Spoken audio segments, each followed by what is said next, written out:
Сәлем оқушылар, бүгінгі химия сабағына қош келдіңіздер. Бүгінгі химия сабағының тақырыбы керемет тақырыптың бірі тұздар болып табылады. Біз алдыңғы сабақ оксид, гидроксидтер өттік, қышқылдарды өтпеңсеңіз біз қышқылды алдыңғы сабақ өтіп қойдық. Қазір біздің өтетін тақырыбымыз тұздар. Тұздар дегеніміз бұл элемент металл және қышқыл қалдан тұратын күрделі органик қосылыстардың бірі. Биорганиканың химияның 4 классының, негізгі 4 классының бірі болып табылады. Сол тұздар. Бүгін солардың түрлерімен, солардың реакцияларымен танысамыз. Яғни тұздар молекулалар металл атомдары мен қышқыл қалдықтарынан тұратын күрделі заттар, кейде олардың құрамы үстегі болуы мүмкін. Сол мәселен натрий хлорид, металл және қышқыл қалдығы. Қышқыл қалды деп тұрғанымыз бұл кесенің арқасындағы хлор минус, йод минус, фтор минус, S минус 2, SO2, то есть SO3, SO4, SO4 и CO3 деген сияқты қышқыл қалдықтар. Осылардың келіп бір металлмен қосылатын болса, белгілі бір металлмен қосылатын болса, онда бұл жерде уже тұз деген зат пайда болады. Олардың белгілі бір табиғи несі адам организміндегі дәмі, тамақтың қолдануы, суда жақсы еру қасиеттері жерде көрсетілген. Тұздардың ерекше қасиеттері бар. Суда жақсы ериді, ол тамақты дәм береді, белгілі адам ағзасында өзінің атқаратын еңбегі бар болады. Тұз қышқыл сутек атомдарын металлмен ішінара немесе толық ауыстыру өнімі. Яғни бұл жерде айтып жатқан сөзі қышқылдар, яғни мына жерде қышқылдарымыз бар ғой. Мәселен, натрий CO3 дегенімізді қышқылны келтіретін болса, H2CO3 деген нәрсе бар. Яғни мына жерде металл атом сутектің келіп орнын жайғасы, сол кезде тұз зат пайда болды. Егер сутек жайғасы болған кезде мына зат пайда болады. Яғни мына жерде кейде ішінара толық немесе толық емес те болуы мүмкін. Ол қалай? Натрий тек қана бір-ақ сутектің орнын басып, мынандай заттар бұл да тұз болып пайда бола бастайды. Яғни мына жерде айтуда, сондықтан тұздардың келесі түрлері бөлінеді. Орташа тұздар, яғни орта тұздар. Қышқылдағы барлық сутек атомдар, яғни полный металлмен ауыстырылды. Яғни заттар орта тұздар деп атайды. Одан кейін түрі қышқыл тұздар. Қышқылдағы сутек атомдардың барлығы металлмен алмастырылмайды. Әрине қышқыл тұздар тек екі негізді немесе көп негізді қышқылдарын түзе алады. Бір негізді қышқылдар қышқыл тұздарын бере алмайды. Яғни мына жерде сутек сандары бір негіздісі бере алмайды деген сөз, бір негіздісі полный ауысалады, ал негіздісі екі негізді кезде сутек саны кейде ауыспай қалуы мүмкін. Сол кезде заттар пайда болады. Осындай қышқылды, яғни қышқыл тұздар деп атайды. Одан кейін тағы бір түрі қос тұздар. Екі негізді немесе көп негізді қышқылдар сутек атомдары бір металлға емес, екі түрлі. Яғни натрий калий немесе калий алюминий сияқты екі металл келіп жайғасқанын айтуда. Негіздер гидроксид топтар қышқылды қалдықтармен толық емес немесе ішінара алмастыратын өнімдер ретінде негіздік тұздар қарастыруға болады. Яғни ортасында OH барлық тұздарды негіздік тұздар деп атайды. Тағы да бесінші түрі бар. Бесінші түрі ол КК немесе комплекс қосылыстар. Яғни натрий тікжақша, алюминий, OH 4 тікжақша. Осындай комплекс қосылыстар тоже тұздар болып табылады. Халықаралық номенклатура, яғни ЮПАК-С деген жүйе бойынша олардың аттау несі жолы. Күкірт қышқылының тұздары сульфаттар деп атайды, яғни SO4-тер. Сондықтан тұздар кездескен кезде алдына тұрған элементтің аты мен қышқылдың қалдығын аты қолданасыздар. Кальций сульфат, магний сульфат, немесе белгілі бір қышқылдардың өзі тұз қышқылы деген сияқты тұздардың құрамында хлор болғандықтан оны хлоридтер деп атайды. Сол қышқылдардың тұздары ise, тұз қышқылының тұздары натрий хлорид, мырыш хлорид деген тамасы. Екі негізді қышқылдардың тұздарының атына би немесе гидробөлшек қосылады. Мәселен, магний бикарбонат немесе бикарбонаты деп атайды. Андай жағдайда. Үш негізді қышқылда тек бір сутегі атомы металлмен ауыстырылған жағдайда дигидроперификс қосылады. Яғни мына жерде натрий на сутек 2 дигидрофосфат деп аталады. Тұздар суда ергіштігі диапазоны ең кең болатын қатты заттар. Яғни ол суда жақсы ериді. Мына жерде бор сульфат, купрум сульфат, калий хлорид, мына жерде темір, титанит, немесе ильменит деп атайды. Мына жерде марганцовка и темір хлорид заттары болып табылады. Бұлар барлық тұздар. Осындай кристалды қатты күйде кездеседі. Тұздардың химиялық қасиеті. Тұздардың химиялық қасиеттері олардың құрамына кіретін катион мен аниондардың қасиеттерін анықталады. Яғни тікелей соларға байланысты. Кейбір тұздар күйдіргенде ыдырайды, яғни қыздырған кезде. Мына затымыздың аты мәрмәр, әктас болып табылады. Қышқылдар әрекеттесіп жаңа тұз және жаңа қышқыл түзеді. Бұл реакцияны жүру үшін қышқыл әсер ететін тұздар күштерек болуы керек. Яғни қышқыл әсер ететін тұздарымыз күштерек болуы керек. Сол кезде белгілі бір реакция жүре алады. Жаңа тұз және жаңа негіз құра отырып, негіздермен әрекеттесу, яғни гидроксидтермен әрекеттескен кезде жаңа тұз и жаңа негіз пайда болады. Жаңа тұздар түзу үшін бірімен әрекеттесіп, яғни тұздар бірімен әрекеттесіп, жаңа тұздар пайда бола бастайды. Тұз құрамына кіретін металлға белсенді диапазонда металдармен әрекеттесу, яғни бізде химиялық кесілер арқасында бекітіп қатары бар. Литийдан алюминий дейін, алюминийден қорғасынға дейін, нәтижеде сутек бар, и сутектен кейін мыс, мыстан кейін алтынға дейін. Егер нәтижеде тұрған любой біреуінің тұзы, мәселен купрум 4 сияқты, и нәтижеде тұрған белсенді металл келіп қосылған кезде, белсенді металл мысты ығыстыра алудың күші жетеді. Сол кезде реакцияда мысты ығыстырып жіберіп, темір S4 өзінен қосып алады. Керісінше реакция жүрмейді, яғни феррум S4-ке купрум қосқан кезде реакция жүре алмайды. Өйткені купрум темірді ығыстыра алу күші жетпейді. Яғни белсенді қатарға тоже қарау өте маңызды. Тағыдай химиялық қасиеттері. Мына жерде белсенділік бойынша мыстан, то есть мырышымыз сынаптан күштерек, сондықтан орын басып кетеді. Немесе белгілі бір тұз бен тұз, немесе қышқыл мен тұз, немесе өзі тұздар ыдырап, немесе негізбен тұздар әрекеттесіп, осындай заттар пайда бола бастайды. Көбінесе тұздардың реакциясы алмасу, орын басу болып табылады и айырылу. Тағы да түрге тоқталып кетсек, орта тұздар сутек атомы толық ауысқан, енді мынай ешқандай ортада ішіне жоқ, тек мына металл и қышқыл қалуына тұратын. Немесе қышқыл тұздар сутек атомдары металл атомдарымен біртіндеп алмасса, яғни осындай заттар болып. Негізгі тұздар есе гидроксил тобы болу керек ортада міндетті түрде. Қос тұздар екі металл болып келеді, и кешенді тұздар, құрамында кешенді катионда немесе анионда қосылса. Катион деп жатқан себебіміз, тік жақ жағымыз сол жақ катион жақта, ал анион деген тік жақ жақ оң жақта болып табылатын қосылыстар. Бұл жерде өзінің ішіндегі лигант деген сандағы тоже қарауға болады. Мәселен, аммиакты лигант болып табылады, мына жерде цианидті болып табылады. Тағы да ескеретін нәрсе белгілі бір тұздардың натрий кобальт деген сөз, то есть кобальт нитраты, бұл кобальт NO3 екі еселенген. Немесе гидроксид, яғни бұл мыс гидроксида, купрум OH2, натрий калий, немесе калий, то есть нитрат калий, калий NO3. Ана жерде никель сульфата, яғни никель 2SO4 деген сияқты. Осындай затта тұздар табиғатта кездесуі, и олардың түрлері түстері ерекше болып келеді. Мына жерде белгілі бір тұздарға қатысты бір-екі тапсырмалар қарастырып жүрсек, яғни магний дигидроортофосфат массасының магний дигидроортофосфаттың массасының ауырлығы. Яғни бұны қалай табасыңдар? Біріншіден формулаға мән беріңдер. Магний бұл магний. Біздің білтаңыз. Нәтижедегі дигидро деген сөз, гидро деген мағына сутектен мағына. Нәтижеде сутегіміздің санын білдіреді. Ди, яғни H2. Ал ортофосфат деген сөз қорқып өтпеңдер, ол просто PO4. Магний дигидроортофосфат деген ол мынау. Енді осының массасының магний гидрофосфат массасының ауырлығы. Магний гидро, жай ғана гидро, яғни магний HPO4. Мынау үшін магний гидрофосфат болып табылады. Яғни мына жердегі айырмашылығы магний H2PO4. Мына жерде тек қана бір-ақ сутектің орнын келіп басты. Мына жерде магний уже екі сутектің орнын басуда. Сол кезде реакциямыздың енді эмерлерін есептейтін болсақ, мына жердегі масса ауырлығын эмерлерін есептейтін болсақ, магнийіміз 24, сутегіміз мына жерде бір негіз, бірақ екісімен 2 болып кетеді, ал PO4-тің массасы есе 95. Оны қалай білесіңдер?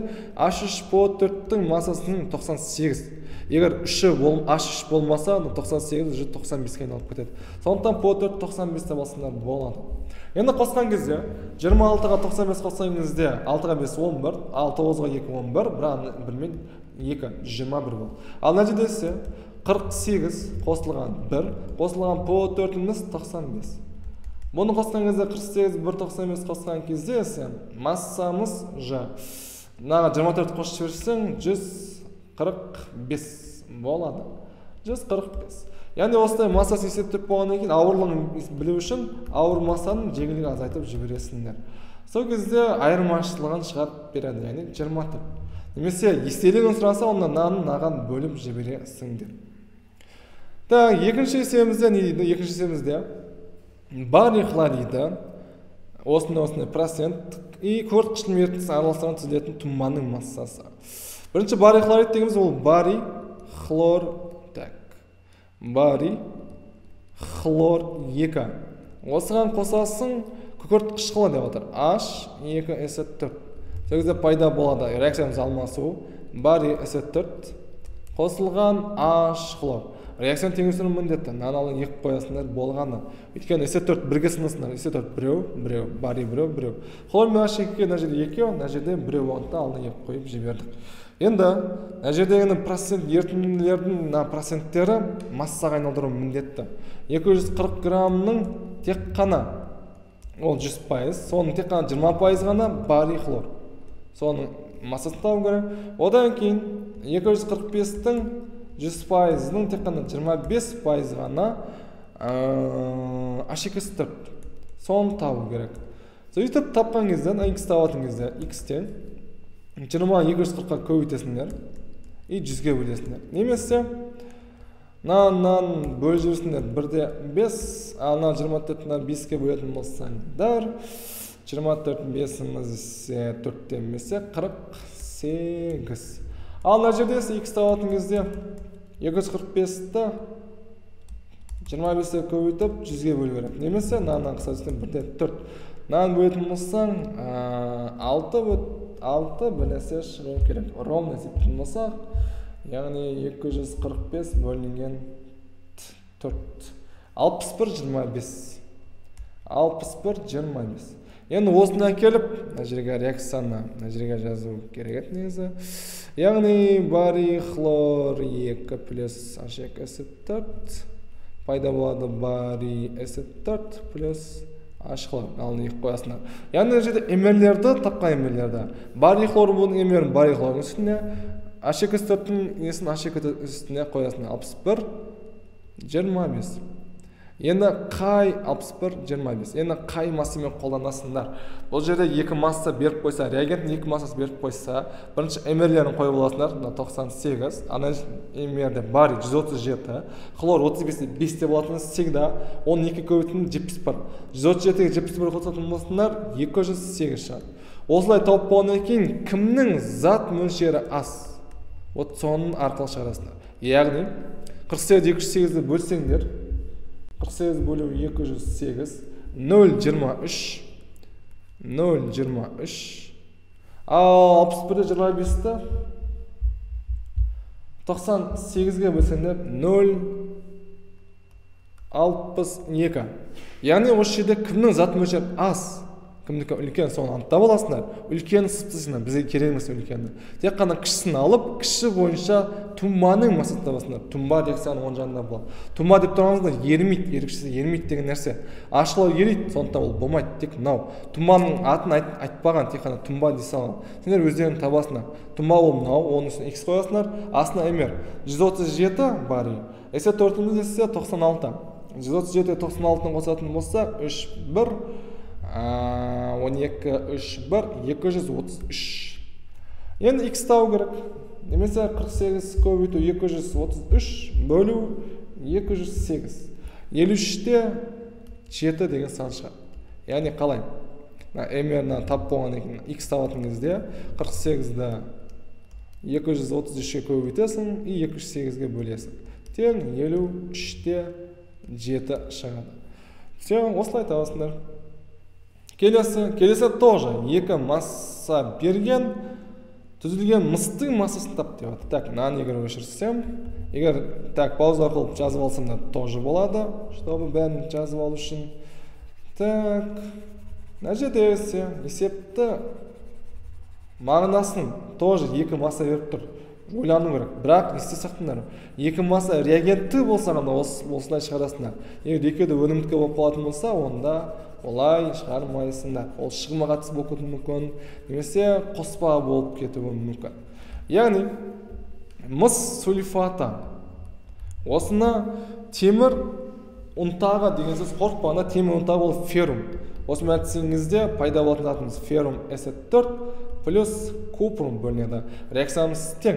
Енді бұл жердегі массамыз 16 грамм бұл мыс сульфатынікі, ал темір 12 грамм. Осы үстіне қойып аласың, астан эмерлерін қойып аласыңдар. Аған тоже эмер қойасыңдар, купрум С4-тің эмері. Купрум 64, 96, 64, 96, 160. Енді кім бойынша шығаратын тұр, онан сияқты шығарасыңдар. Зат мөлшері кімдікі аз, сол мөлшер. 16-ны 160-ға бөлетін болсаң 0,1. 0,1. Так, 0,1. 16 бөлу 160. Әсе? 0,1. Ал 12-ні 56-ға бөлсеңдер 0,2. Бұлай жоқ, то есть жазғанда 0,2. Демек көптік керек емес, тек на бойынша шығарасыңдар. То есть, ана бекер қысқартайын, аты түсінбей қаласыңдар. Біз жаңғына 116-ны 160-ға бөлдік. Енді x-тады на бөлінген мыс деп, ол мынау. Асы 64 деп тағасыңдар. Яғни, бұның калькуляторшы жасыңдар болады. Қалай? 160 пен 16-ның арасы 10 есе кіші. Так что, на жердегі сан мен x-ның саны тоже арасы 10 есе кіші болу керек. 64-ті 10 есе кіші деген санымыз бұл 64 деген сан. Жауап осы 64 шығады. Так, келесі есебіміз 244,5% натрий карбоны құрамы судың массасы. Егер сендерге судың массасы немесе осындай бір ерітінді қатты есеп болатын болса, онда сендерге реакция қажет болмайды. Реакциясы шығаруға да болады. Оны қалай шығарасыңдар? Мына формула бар. Омега тең масса еріген зат бөлінген масса ерітінді. Көбейту 100%. Осы бойынша формулада бізде ерітіннің массасы бар 200 грамм, үлестің саны бар 4,5. Осы арқылы біз масса еріген зат табуға болады. Яғни масса еріген заттың формуласы тең. Омега масса ерітінді көбейтіліп кетеді. Бөлінген 100. Осыған саласында. Омегамыз бұл жерде 4,5. Мынау жерге келіп қоясыңдар. Ал масса ерітінді, енді астында массамыз, жалпы масса 200 грамм. И бөлу 100. Осы арқылы есеп шықты деген кезде, мынаны қысқартып жіберіп 2 шықса, 4,5 2 көбейтсең 9 деген грамм шығады. Демек, 200 граммның 9 граммы ғана бізде натрий карбонат. Яғни натрий карбонат дегеніміз натрий 2CO3. Қалған, яғни бұл 10%. 4,5%. 4,5% и 9 грамм. Қалған 191 грамм ол уже H2O. Демек, масса тұзымыз бұл 9 грамм, ал масса суымыз есе 191. Болды. Осы екеуі қосылып ерітінді пайда болды. Келесі соңғы есеп, 4 кальций нитраты мен 4,4 натрий карбонат әрекетіне түзілген тұнбаның моль саны. Уже бұл жерде моль санын сұрап жатыр. Моль саны. Оны так, нана жазып алыңдар. Үстін өшіре берейін. Моль саны дегеніміз бұл жерде коэффициент қолданып шығару керек. Оны қалай болады? Бірінші реакцияны жазылу керек, как положено. Кальций нитраты, калий мен кальций нитраты, кальций NO3 екеселенген қосылған натрий карбонаты, натрий 2CO3. С қазақша. Реакция жүреді, кальций CO3 осы тұнба. И плюс натрий NO3. Реакцияны теңестіру керек. Натрий 2, NO3 2, сондықтан 2 қоясың, теңесесіңдер. SO3-тер кальцийдер тең. Бізде айтып атыр 492 кальций нитраты, 492. Ал натрий карбонат 424. Астарына эмер жазу керек, тура мынандайғандай.